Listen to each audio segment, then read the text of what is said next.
ଆପଣଙ୍କ ନାଁଟା କ'ଣ? ଇନ୍ଦ୍ରମଣି ଇନ୍ଦ୍ରମଣି କ'ଣ? ଇନ୍ଦ୍ରମଣି ନାୟକ ଆଉ ନାୟକ। ଗାଁ କେଉଁଠି? କମରଗୁଡ଼ା। ବୟସ କେତେ ହେବ? ବୟସ 60-70 ହେଇଯିବନି ଆଉ। 60-70 ବର୍ଷ। ହଁ। କ'ଣ ଅସୁବିଧା ହେଇଥିଲା ଆପଣଙ୍କର? ଏଇ ପାରାଲିସିସ୍ ବଢ଼ିଆ ହେଇଯାଇଥିଲା ଆଉ। କେତେ ବର୍ଷ ହେଲାଣି? 3-4 ବର୍ଷ ତ ହେଇଗଲାଣି। 3-4 ବର୍ଷ। ହଁ। ପ୍ରଥମେ କେଉଁଠି ଔଷଧ ପ୍ରଥମେ ଖାଇଥିଲେ? ଏଇ ପଣ୍ଡାପଡ଼ା ପଣ୍ଡାପଡ଼ା। ଆଉ କେଉଁଝର ଯାଉ ଆମେ। କେଉଁଝର। ଆଉ ଏଇ ଦୁଇ ଜାଗାରେ। ତାହେଲେ ଏବେ ପଣ୍ଡାପଡ଼ା ଆଉ କେଉଁଝରରୁ କେତେ ଟଙ୍କା ଭଳିଆ ଖର୍ଚ୍ଚ ହେଇଛି ଟୋଟାଲି ମିଶିକି? 2 ଲକ୍ଷ ଖଣ୍ଡେ ଖର୍ଚ୍ଚ ହେଇଗଲା ଟୋଟାଲି? ହଁ। ଆଚ୍ଛା, 2 ଲକ୍ଷ ଟଙ୍କା ଯେତେବେଳେ ଆପଣ ଖର୍ଚ୍ଚ କଲେ ଆପଣ ଭଲ ସୁସ୍ଥ ହୋଇଯାଇଥିଲେ? ନାଇଁ ତ। ସୁସ୍ଥ ନଥିଲେ? ହଁ। ମାନେ ମେଡ଼ିସିନ ଯେଉଁ ବ୍ୟବହାର କଲେ କ'ଣ କିଛି ପରିବର୍ତ୍ତନ ଆସିଥିଲା?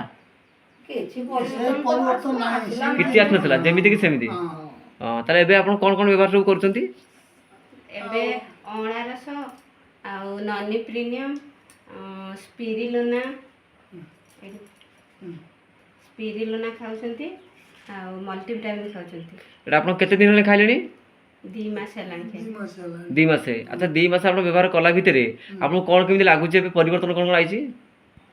ଟିକେ ପରିବର୍ତ୍ତନ ଆସୁଛି ଆଉ। ଟିକେ କ'ଣ କ'ଣ ପରିବର୍ତ୍ତନ ଆସୁଛି ଆପଣଙ୍କୁ? ମାନେ ଏବେ କ'ଣ କ'ଣ ପରିବର୍ତ୍ତନ ଆସୁଛି? ଚାଲି ହଉଥିଲା, ଚାଲି ହଉନଥିଲା। ଚାଲି ହେଉନଥିଲା, ଚଲାବୁଲା କରିପାରୁଛନ୍ତି। ଆଉ ଖାଇ ହଉନଥିଲା। ଭୋକ ହେଉନଥିଲା, ଭୋକ ଏବେ ଲାଗୁଛି। ଭୋକ ଲାଗୁଛି। ଆଉ ସୁସ୍ଥ ଟିକେ ଲାଗୁଛି ଏବେ। ହଁ, ସୁସ୍ଥ ଲାଗୁଛି। ଆଉ କ'ଣ କ'ଣ ପରିବର୍ତ୍ତନ ଲାଗୁଛି?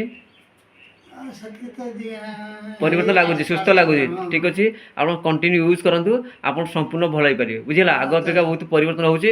କଣ୍ଟିନ୍ୟୁ ଆପଣ ୟୁଜ୍ କରନ୍ତୁ, ବହୁତ ସୁସ୍ଥ ହେଇପାରିବେ। ବୁଝିପାରିଲେ ଆଜ୍ଞା? ତାହେଲେ ଆପଣ ସୋସାଇଟିକୁ କ'ଣ କହିବାକୁ ଚାହୁଁଛନ୍ତି? ସୋସାଇଟିକୁ ଆପଣ କ'ଣ କହିବାକୁ ଚାହୁଁଛନ୍ତି? ଆମେ ଟିକେ ଭଲ ହେଇଯିବୁ ଆଉ। ଆପଣ ଯେମିତି ଭଲ ହେଉଛନ୍ତି, ଅନ୍ୟ ଲୋକମାନେ ଯଦି ସେମିତି ବିଶ୍ୱାସ ଭରସା କରିକି ଆପଣ ଖାଇବେ, ସେମାନେ ବି ସୁସ୍ଥ ହେଇପାରିବେ। ନା ନାହିଁ? ତାହେଲେ ଆମ ଆମ ସୋସାଇଟିରେ ଏଇ ବାର୍ତ୍ତାଟା ପହଞ୍ଚିବା ଦରକାର। ନା ନାହିଁ?